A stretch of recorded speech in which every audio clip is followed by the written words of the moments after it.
All right, guys, we are back. We're going to be doing some work on the Mustang here. So as you guys know, this is 6R80 swapped, and it's got the Department of Boost supercharger on it. One thing that I noticed with the transmission is right at the beginning of quarantine and everything, the car sat for like a month not driving. Once I started driving again, it was just like really weird. I'd feel the shuddering, and it was definitely, in my opinion, transmission related. So usually gets better once it gets up to operating temperature. But it's still definitely a problem. I'm thinking it's two possibilities. It could be the torque converter, which I'm not going to be able to take it out in my driveway here. We'll definitely have to go to a shop. I'm still planning on dropping the torque converter, swapping it for a stock one, sending my Circle D converter out to get refreshed, and then just run with the stock one until that's done. Sorry guys, it's really windy today. Anyways, the other option is it could need one of these. So this is a transgo shift kit. It's not so much of a shift kit, but more of like a revision. They found all the parts of this valve body that need some revision, and they make a kit for it with all these instructions. So this is Trangso 6R80 ZF, I think that's what it is. So got all these parts. I also have some other stuff I'm going to be doing to the transmission. So first off, I'm going to drain the transmission pan. I have a bolt that I'm going to be installing on it, so I can drain it just by undoing a bolt. There's no actual drain bolt on this thing, so I'm going to drill into the pan, let it drain out, and then take the pan off, remove the valve body, which is pretty simple. I had to do that on, I believe, part 4 of my 6R80 swap already. Geez, you can see how windy it's getting. Anyways, I'm gonna go ahead and start working on that. I'll cut back once we have some more progress. All right guys, so just under there, I drilled a hole on the flat piece just so it can drain, remove the dipstick up top side so it could drain. Now I'm just gonna go ahead, wait for this to drain, and then tackle removing all the bolts on the pan.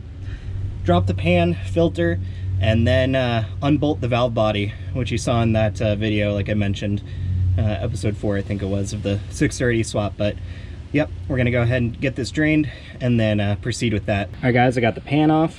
There's a hole I drilled. I just took a file and deburred it. It is a 1/2 inch drill bit you need for that. Oops, dropping the stuff, but basically it will just go through like that. And you want it as tight as possible. And then you place the washer, I believe, on the inside. I'll need to reference the instructions here, but I'm just gonna put some RTV on the front and the back. Just let it set for a long time.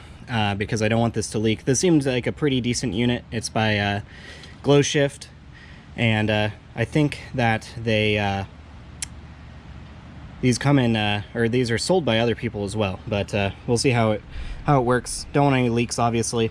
Here are the instructions: raise your vehicle, drain fluid, remove pan, clean it, 1/2 inch drill bit, deburr.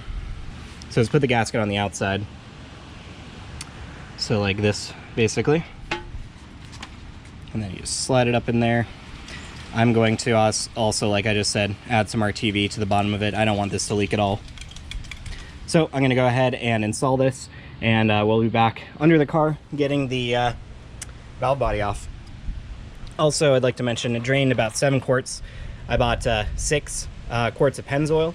I'll just need to buy 1 more, which won't be a problem. All right guys, I got the drain plug all tightened down. I put some RTV on either side, pretty much everything, even the threads. Don't want any leaks, like I said, keep saying it. But also got the lead frame, or sorry, the valve body dropped off. Just 8 long bolts all the way through, and then there's gonna be a spring. This is the, it's a pressure relief, I think. It's just in the pan there. And then up here, there's that yellow plastic bit. So I'm gonna take the valve body, bring it inside, dry it up, and start tearing it apart so we can go ahead and put a new shift kit in here with all these parts. All right guys, I got the valve body up here. I'm in the process of removing the lead frame. This is what I had to do in that part 3. That's what it actually was. Part 3 of the 6R80 swap. I had to remove this. So I'm just taking this T23, removing those bolts. And then once I have those off, I'm gonna separate the valve body. I just need to remove both sides, basically. Looking through the instructions, you need to be able to identify which your valve body is. This one's mine with the large vent. You can see the large vent is right there. So that's how you can identify it. according to this, if it doesn't have a vent, then this kit is not compatible. So looking at the next step, it has the valve body separated here. So what you're going to have to do is remove your lead frame and then remove these bolts that actually hold it together. So I'm keeping them on a magnetic tray. I'm going to be keeping these organized so I know which ones are what. So I'm going to go ahead and proceed with this and show you once we have it. It looks like the first step will be looking at this bore right here. I think that's what it was. Not this one. Anyways, we will be back. We're just going to be replacing this.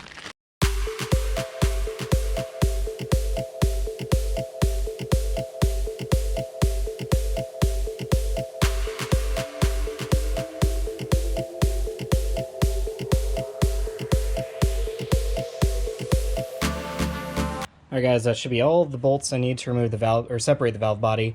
I took a photo before this just in case. I'm not planning on actually removing these. I'm just going to lift the top valve body off and have these bolts sit there. So I'm going to go ahead and attempt to separate it now. There might be some other stuff I'm missing, but I think we should be good to go. Alright guys, this might look like a lot, but it's really not that bad. So basically, this is just like taken off and flipped over, and then I had removed that. This is the bottom face, this would face upwards. So looking at the instructions, we need to turn our tension right here. So we need to remove this guy right here. It's a plate that lifts up, and then the thing will come out with a spring. So I'm gonna go ahead and try getting this out.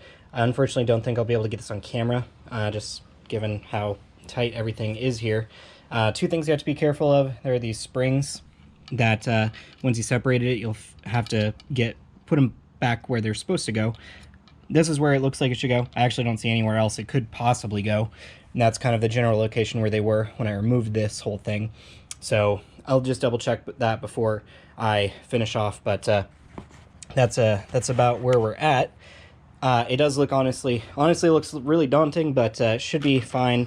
We're just going to follow the instructions, put this back together, get it back in the car, and then we should be good to go. So I'm going to go ahead and continue with this and show you once there's some more progress. Alright guys, so from in there I removed that clamp, or that stop, and this came out.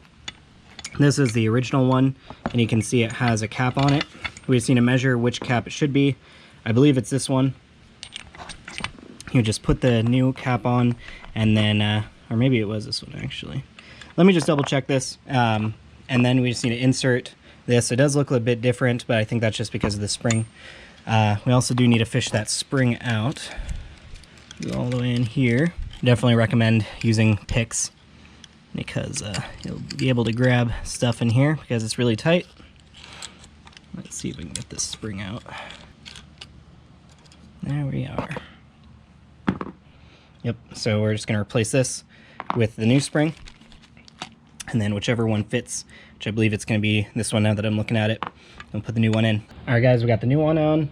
You can see here, new orange spring. This is the new steel PR valve with the flat head, and then the new cap, same cap as the last one. I just replaced it with the new one. I didn't reuse the old one. And then the stopper I was able to reuse. So now I got that back in. Just use a pick to push it in because there's spring tension. Put the stopper in, so we're good to proceed now. So now we are looking at this guy right here. You can see how it translates on there to this. It also tells you, actually on here, looking at your caps on your solenoids, what is effectively damaged, like got too hot and when to replace them. I'll definitely review this before I put this back together, but I think I should be fine.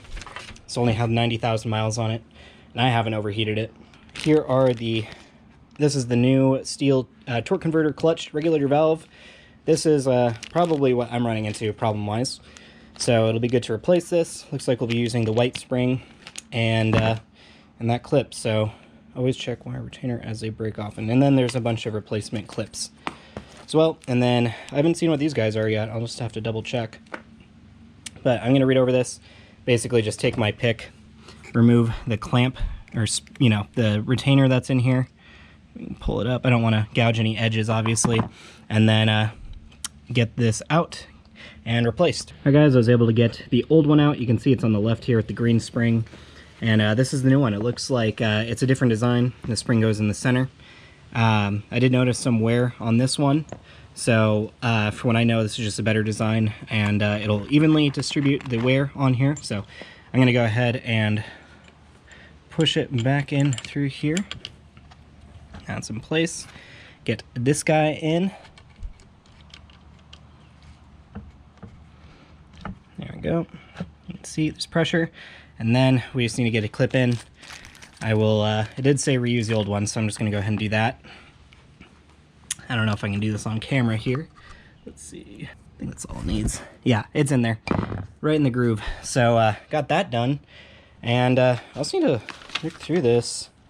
It does mention some of this stuff. So these caps here. So I'm thinking they go in here. And this is the bottom of the valve body. Just flip that over. Reinstall all small parts, original locations. I also have to look through this. Oh, that's good. It shows where those springs go, because like I said, they kind of jumped out of there when I separated it.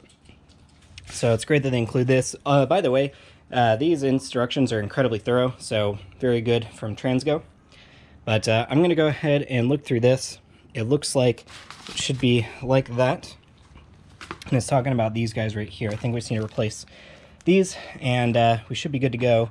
I don't think it goes all the way through. Might need to get a pick in there, and oh, I don't know how that even works. Just completely flat. I'll just see about how to get those out. But yeah, I'll follow these instructions and show you guys. All right, guys, I figured it out. Basically, if you look at the bottom of here, I'm just going to lift it up so I don't drop anything. Right in there. It's going to be really hard to see, but there's a hole under where these guys go. So it's got my pick in there, pushed it upwards, and this came out like that. And then at the bottom, there's these. Just separate them. And then we have our new ones right here that will go in. And then once you have that installed, flip them around and then push them in. There we go. And then we're just going to replace all the line, and then we're finally done, and we're able to put the valve body back together and then install it back in the car, and then we'll be able to fire it up and see if that fixed most of my problems. All right, guys, I got all the dampers replaced on here. There's this one right here that I needed a long skinny piece to get in. This pick wasn't long enough, but no big deal. This marks the location of all the check balls. So anywhere it says C, that's where a check ball is. So I would just double check, make sure they're all in the right space. Mine appear to be. So we're good to proceed. Got the screen in place, and yeah, this should be good to go. That's the last part of the instructions, I believe. That's all the parts they included, at least. So now that that is done, we can go ahead and put the screen back on. This guy goes on like this. Just gotta line it up properly. Might even be better just to put it on this one so nothing actually moves when I place it down. Might do that. I'm gonna do it off camera, but basically that's what it looks like. The separator plate on, and then this will just go like that. Or I guess I'll need to rotate this, but pretty much that. I got all these ones that hold the valve body together separated, so I'll just reference my photo to see where these go. And yeah, this is pretty easy, all things considered. I'm gonna go ahead and put this back on together, put that back on together, get back under the car, mount to the valve body, and then yeah, put the pan on. The pan's had plenty of time to dry as well. Get the new gasket on, got a new gasket and filter. And yeah, we should be good to go. All right, guys, finally done. Found it easier to put the lead frame on, or basically get the bolts in, just hand tight, and then get the lead frame on. All right, guys, I think I left off right when we finished with the valve body. I got it lifted back up in place and bolted in, torqued down to spec. Now I just got the new gasket on the pan and put some extra RTV on it, just to be sure. I did it last time and it didn't leak, so we're gonna go ahead, let this dry, and put this on. All right, guys, I'm all done. Got the car back on the ground. Turns out that we used about 8 quarts total, so 2 gallons or 9 quarts, just like 8.5.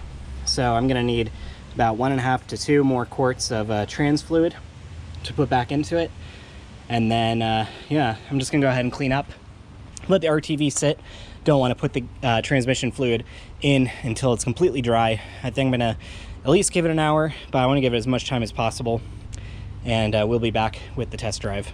Alright guys, we are back. Some time has passed since I recorded last when we were working on the Mustang here.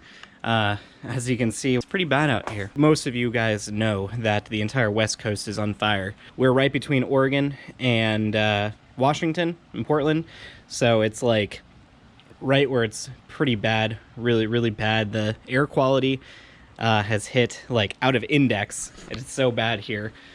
So I haven't really done anything car related. I don't want to be out here working in it. Honestly, just stepping outside to do this portion is not great. Air quality is just so bad.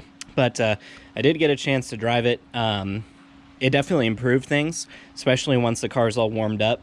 But there's still that shudder, and you can feel it and hear it. So I'm going to be ordering my torque converter tomorrow.